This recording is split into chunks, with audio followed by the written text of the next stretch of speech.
Hello દોસ્તો, જય શ્રી રામ, જય જોહર, જય આદિવાસી.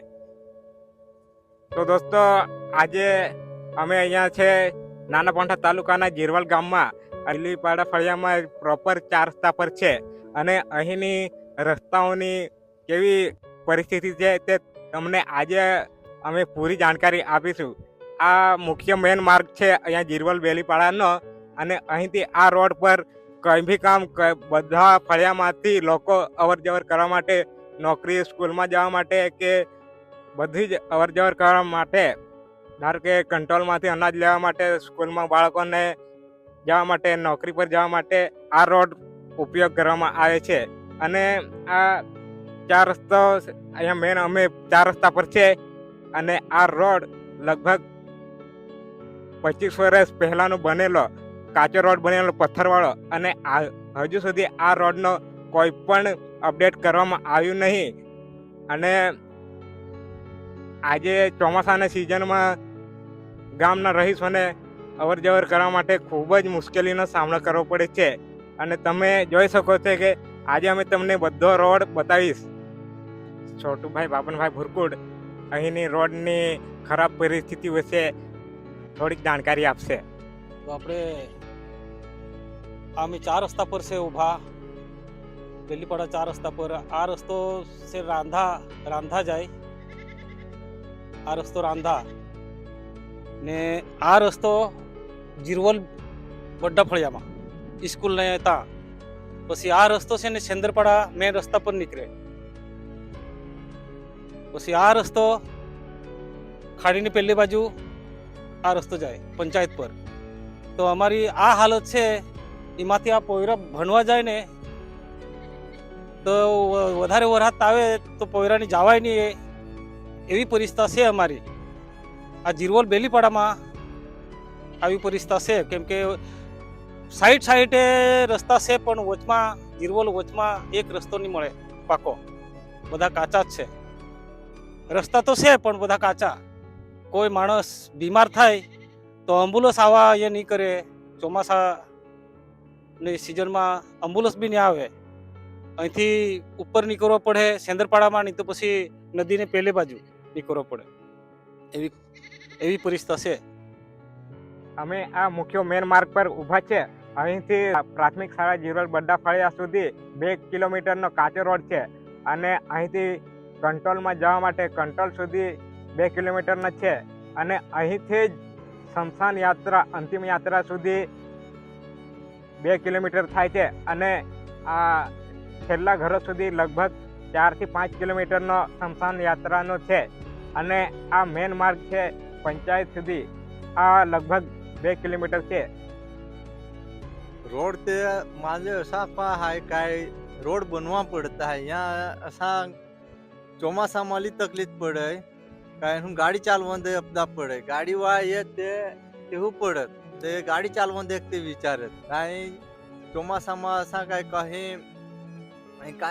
કાંઈ यहाँ इमरजेंसी हवा, कांई बीमार माणूस रहे ते एम्ब्युलन्स एम दे फारी पड़े.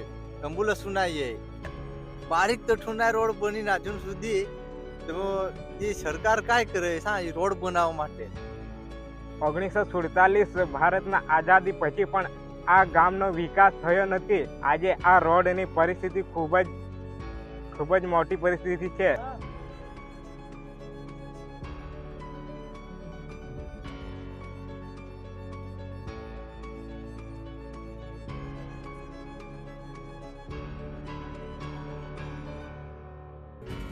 આ જીરવલ ગામમાં બેલીપાડા ફળિયામાં આ ટેકરો છે. આમાં રસ્તો એવો કાંઈ આ જો 2 વ્હીલરનો રસ્તો બી નહીં મળે આટલો ટેકરોમાં. આમાં ચડવાનો ચડે તો આમાં પાણી વરસાદ બહુ આવે એટલે આમાં પડી જાય. એટલે જો થોડુંક રસ્તો સારું રહે તો ચાલે. આમાં આટલો મોટો ગઢો અને રસ્તો તો કાંઈ આમાં મળે નહીં. રસ્તા પર કેવી રીતે બાઇક ચલાવે, કામ પર જાય, રાતના 10-9 વાગે આવે, કોઈની નાઇટ તૂટી રહે. આ રસ્તા આવવાનો મતલબમાં કાંઈ મોતનો રસ્તો. આ રસ્તો એવો છે કોઈ બી અજાણ માણસ આવે તો આ રસ્તાએ ઉતરાય નહીં, આ રસ્તાએ ચડાય નહીં. જે ચડવાની પ્રયત્ન કરે તે પડી જાય. કાંઈ ને કાંઈ નુકસાન આ આ ટેકરા પાસે થાય જ જાય. મતલબ આ રસ્તો એવો છે કે જો ખડ્ડો કેવો, આવો ખડ્ડો કાંઈ વચ્ચે જ ખડ્ડો ની રસ્તો મળે. મેં આવું વિનંતી કરું કે આ રસ્તો બનવા જરૂરી છે. તમે આ વિડીયોમાં આ રસ્તો જોઈ શકો છો. આ પાણીના આવવાના કારણે આટલું બધો ખાડા પડી ગયા છે. તો કોઈ વાર ગાડી ગલતીથી બેલેન્સ એમ તેમ થઈ જાય તો બહુ મોટો હાદસો થઈ શકે છે. આ રોડના કારણે લોકોને રોજગાર, કામે જતા બહુ મોટી દિક્કત આવે છે. ચિરવલ ગામ એનું જીવંત ઉદાહરણ છે. અહીંનો રસ્તો માત્ર ખરાબ નથી, પરંતુ ગામના લોકોને જીવન, આરોગ્ય, શિક્ષણ, રોજગાર અને ભવિષ્ય માટે ગંભીર સમસ્યા બની ગયો છે. તો ઘણા લોકો રોજ મજૂરી કરીને પોતાનું પરિવારનું ગુજરાન ચલાવે છે, પરંતુ ગામ સુધીનો રસ્તો એટલો બિસ્માર છે કે સમયસર કામ પર પહોંચવું મુશ્કેલી બની જાય છે. વરસાદી મોસમમાં કાદવ, પાણી અને મોટા ખાડાઓ કારણે આ સમસ્યા માત્ર અનાજ સુધી મર્યાદિત નથી.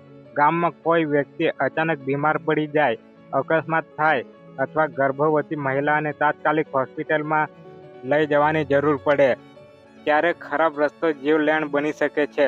એમ્બ્યુલન્સ ગામ સુધી પહોંચી શકતી નથી અથવા ખૂબ મોડેથી પહોંચે છે. દર્દી આટલા ચારપાઈ અથવા અન્ય સ્થાનિક સાધનો દ્વારા ગામની બહાર લઈ જવાની ફરજ પડે છે.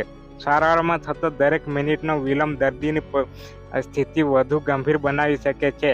અનેક વખત સમયસર સારવાર ન મળવો કારણે પરિવાર પર આર્થિક અને માનસિક બંને પ્રકારનું ભારે બોજ પડે.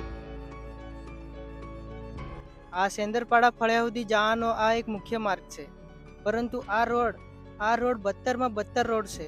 અહીંયા રાતના બહુ મોટા હાદસા બી થઈ શકે છે, કેમ કે અહીંથી આ પાણી જવાનો રસ્તો છે, પણ અહીંથી ગાડી ચઢે નહીં. 4 વ્હીલર તો કદાચ જ ચડે, પણ અહીંયાની સરકાર ક્યારે જોશે અને ક્યારે બનાવશે, ક્યારે નિર્ણય લેશે, અમે એનો જવાબ માંગુ છું. હું છું સંજય રડિયા, જીરવલ ગામનો યુવા. સર, અમારી પ્રોબ્લેમ આ છે, જ્યારે કોઈ અમારા ગામમાં બીમાર પડી જાય અથવા તો સ્મશાન યાત્રા નીકળવાની હોય ત્યારે આવા રસ્તે અમારે જવું પડે છે. હજુ લગી અમારા ગામમાં રસ્તો બન્યો નથી. અમને રોજના તકલીફ પડે છે. સરકારી દુકાનમાં અનાજ લેવા માટે આ જ રસ્તે જવું પડે. તો હું વિનંતી કરું છું સરકારને કે અમારા જીરવલ ગામમાં હજુ લગી રસ્તો બન્યો નથી, થોડું ધ્યાન આપે. સરકારથી આ કહેવા માંગીએ કે આ રોડ અમને જલ્દથી જલ્દ બનાવી આપો, કેમ કે અમારા રોજગાર માટે જવા માટે આ જ એક મુખ્ય માર્ગ છે. અમે એક જ રિક્વેસ્ટ કરીશું તમને કે અમારો આ રોડ જલ્દથી જલ્દ બનાવે.